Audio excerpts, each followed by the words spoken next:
Firefighters told to remove American flags from their fire trucks. The order came from the Fire Board of Commissioners in the town of Poughkeepsie.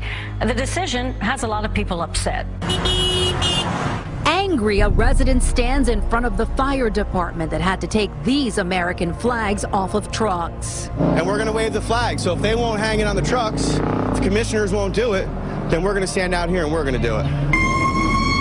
Firefighters with the Arlington district in the town of Poughkeepsie furious too. They're seen here during a ceremony putting away the flags after they were ordered to remove them from the back of trucks. I was very disappointed when the board members that were against having the flags on the vehicles gave me the directive to have them removed. The removal order coming from the Fire Board of Commissioners. Joe Armstrong, who didn't want to talk to us, one of three who voted for the removal. Why can't you just tell us why you didn't vote, why you voted for the flag to be taken off? The board's chairman, Jim Beretta, though, stands by his decision, saying the flags pose a danger to drivers on the road if they fly off and to firefighters climbing up and down trucks. He says two of the flags were just too big. For example, one flag is mounted to the back of one of our ladder trucks.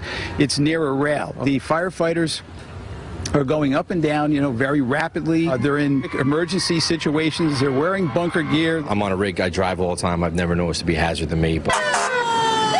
The FDNY and other companies fly American flags. Why this commissioner voted against removing them. There's never been any incidents that we are aware of. Couldn't it just be limiting the size of the flag rather than just voting to not allow it at all? Yes, that can be done. Tomorrow, the fire chief, the union, and two commissioners will be meeting to see if they can come up with a compromise. It has been overwhelming, not only for me, but for the firefighters and for the office staff. We have literally received hundreds of phone calls, emails, visitors, and everything, with the majority of people being in support of having the flags being placed back on the fire apparatus and supporting the department members as a whole. The feeling within the department, I believe, is obviously everybody was upset about the directive to remove the flags, and everybody's hopeful that eventually some sort of solution can be made and the flags will be back on the vehicles.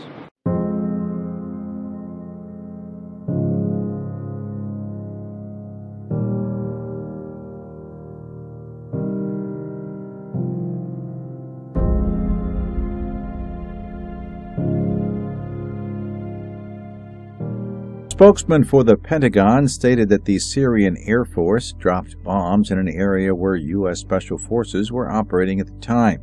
Captain Jeff Davis assured Americans that the soldiers were all safe. This is the first time U.S. ground forces have come this close to being attacked by the Assad regime. The U.S. contacted Russia, making it very clear that the U.S. would respond if under attack. Just an hour and a half into the UN's World Humanitarian Day, this happened. A regime airstrike that hit the only hospital left in the rebel-held suburb of Daraya. Now it's being closed down.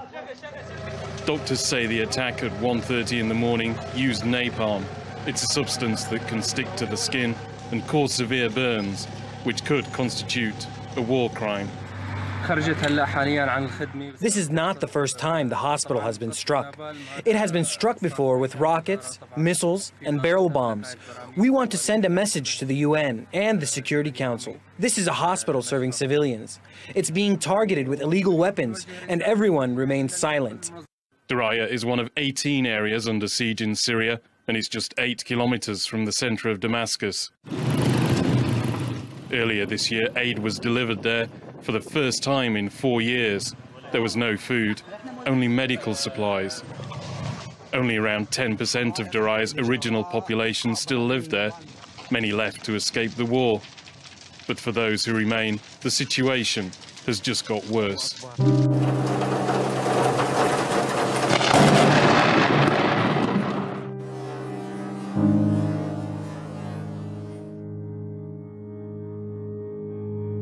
Russia's armed forces have carried out an exercise in Crimea which involved the transfer of troops and equipment to the peninsula from Russia.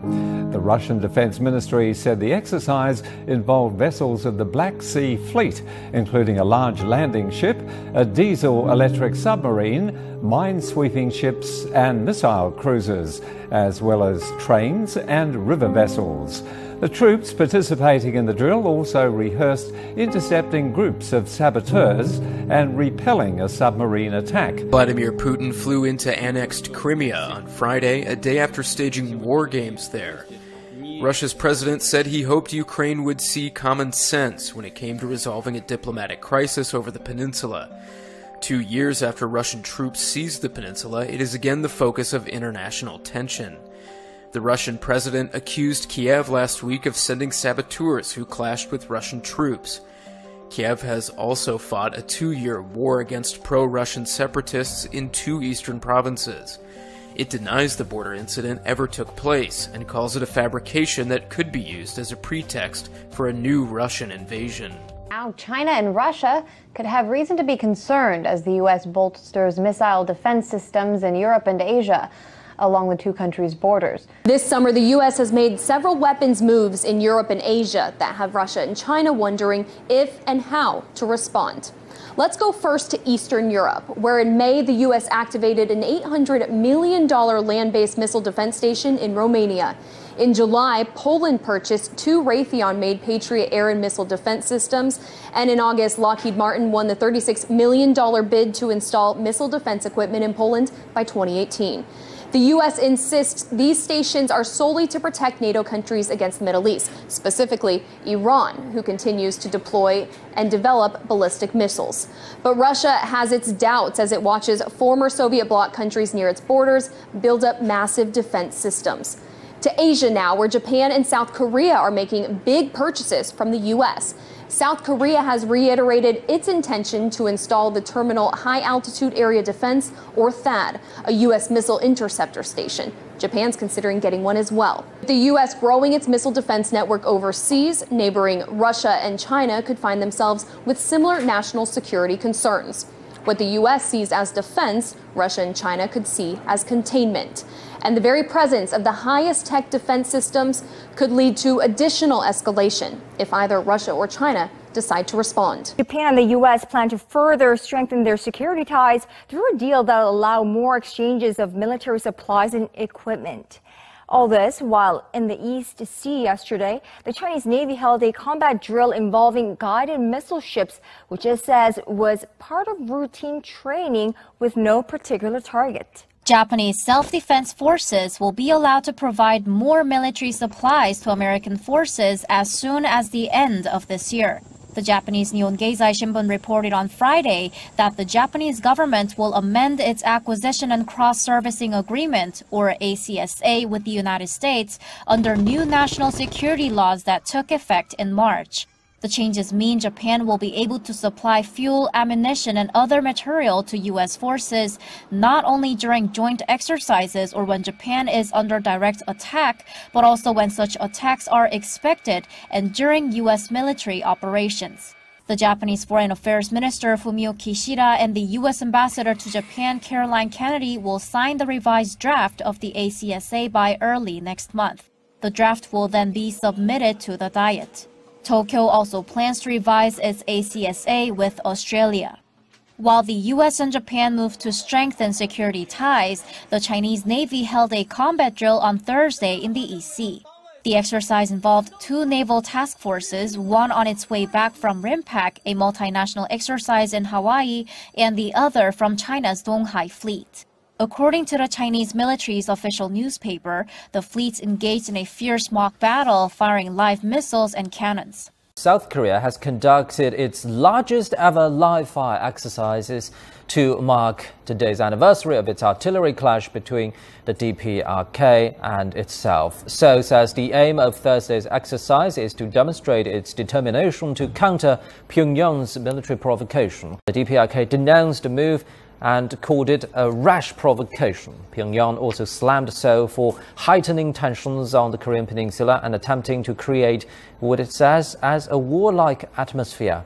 Pyongyang's official newspaper, Rodong Sinmun, says the drill is bringing the peninsula into the worst state of crisis. On August 20th last year, the two countries traded artillery fire across their heavily militarized border. The rare exchange left no casualties but pushed already elevated cross-border tensions to dangerously high levels. Germany is introducing a partial ban on wearing burqas. That's according to the country's interior minister. He says the restriction on the full-body garment is to ensure security, as people will not be able to cover their faces. Germany is tightening security following a string of attacks across Europe. A similar move is being echoed by neighboring Austria, where MPs are also calling for the full-body veils to be outlawed. The country's foreign minister supports the ban and also plans to introduce a new integration law next year. A full body veil is hindering integration. It's not a religious symbol, but a symbol for a counter-society. And that was France, which pioneered it back in 2011. Belgium followed suit the very same year, and Holland approved a partial burqa ban in 2015, with the Italian region of Lombardy also introducing a similar measure that year. And most recently, the region of Ticino in Switzerland outlawed the full-body garment as well. The burqa has been brought fully into the spotlight following a spate of atrocities in Europe this summer. For many tourists, it's the one item you must never leave home without: your mobile phone. A treasure trove of vital information, a way to communicate back home, a place to store your memories, and in an emergency, a vital lifeline. But the Thai government is now considering a scheme to introduce a special SIM card just for foreigners. A SIM card that can't be turned off, and where the user's location is constantly being tracked. The Thai Telecoms Authority is at pains to point out the goal is to protect rather than snoop on tourists, and that any surveillance would require permission from the courts. But the new SIM card will give the Thai government considerable powers to monitor visitors, although the authorities insist it's for their own safety. Thailand is already well covered when it comes to monitoring visitors and Thais alike, and current SIM cards, both Thai and foreign, can already be tracked by cell towers. But it's thought that tracking the new SIM cards would begin by default, rather than when needed. That would certainly infringe on rights of privacy and leave a lot of information in the hands of a government that appears to have little regard for an individual's personal data. An estimated 130 million. That's the number of people the United Nations says depend on humanitarian aid today, the largest number on record. Grouped together, they would be the 10th most populous nation in the world. That's the message from UN Secretary-General Ban Ki-moon as the international agency marks World Humanitarian Day with the theme of One Humanity. The occasion is also tied to the first ever World Humanitarian Summit held 3 months ago in Turkey, where world leaders pledged to do more for people caught up in conflicts, crises and disasters. And UN Chief Ban Ki-moon is asking citizens around the world to remind their leaders to keep to those promises. The UN admitted it failed to properly treat sewage from its base in Haiti, which led to the contamination of the largest river in the country. This negligence led to the spread of a deadly disease, cholera. And now, after years of denying any involvement in the matter, the United Nations finally is taking some responsibility. At least it appears so. For the first time, the UN has admitted their involvement in the cholera outbreak in Haiti. The disease has killed almost 10,000 Haitians and have infected more than 800,000. Now, lawyers are seeking compensation for those sickened by the disease or killed. They say the UN is to blame. The outbreak has paralyzed Haiti for years, but now United Nations says that it needs to do much more to address its own involvement in the epidemic. Researchers say that there is an overwhelming amount of evidence that the deadly disease contaminated Haiti's largest river in 2010, killing about 7% of Haiti's population. As of March, the disease killed an average of 37 people a month, a result of inadequate treated sewage from the UN peacekeeping base. The UN has never accepted responsibility for any wrongdoing in this matter, and their response? Diplomatic immunity to lawsuits filed on behalf of victims in the U.S. courts. But UN spokesperson Farhan Haq came a little closer to acknowledging the organization's involvement in the matter and promises a significant set of UN actions. He told reporters yesterday, over the past year, the UN has become convinced it needs to do much more regarding its own involvement in the initial outbreak and the suffering of those affected by cholera. But exactly what does this mean to do more? The UN has yet to disclose any details or information on what they're doing to resolve this matter.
Reported dead on Friday in Puerto Rico from a paralyzing condition related to Zika. According to state epidemiologist Brenda Rivera, the man was between 35 and 45 years old and died from Guillain-Barré syndrome. The condition can cause temporary paralysis and, in rare cases, death. Rivera noted that it's uncommon for the victim to be so young. She says it shows that everyone is susceptible to Zika, and she continued to urge Puerto Ricans to protect themselves from mosquito-borne virus. And she continued to urge Puerto Ricans to protect themselves from the mosquito-borne virus. As back-to-school season approaches, parents should be aware of a super lice outbreak that is plaguing the country. Super lice cases have been found in 48 states, and they have been resistant to most over-the-counter treatments. The Journal of Medical Entomology reports this resistance is due to several mutations in the lice. However, health officials have assured the public not to panic. Though the super lice are more resilient, they can still be treated and have not proven to be life-threatening. A strict regimen of combing combined with different medications should do the trick when it comes to getting rid of the pesky bugs. And of course, taking steps to prevent reinfestations is also key in avoiding another super lice outbreak. As southern Louisiana sheds the last of the week's historic floodwater, the region faces significant challenges.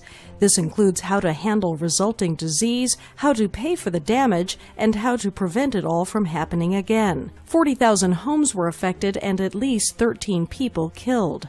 Many people turned the flood into a political issue, but its victims focused on immediate matters. They focused on finding loved ones, burying pets, and shoveling river silt from their living rooms. In places where relief agencies had not arrived, residents searched for food for themselves and their children. Now to Louisiana, where those deadly, devastating floods have killed at least 13 people. Thousands are still in shelters there this morning. And President Obama is under fire for not cutting short his vacation and visiting the state. ABC's John Carl joins us now. John, what are critics saying and how is the White House responding?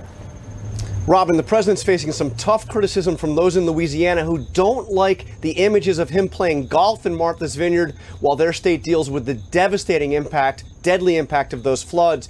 The Advocate newspaper in Baton Rouge is saying he should pack his bags and get to the state, saying it's time for President Obama to visit the most anguished state in the union. Last month, as torrential rains brought death, destruction, and misery to Louisiana, the president continued his vacation in Martha's Vineyard, a playground for the posh and well-connected. Now, Robin, as you know, no president really goes on vacation. The White House points out he's been getting regular briefings on this. He's dispatched his Homeland Security Secretary and the FEMA director to the state and offered any assistance the administration can offer.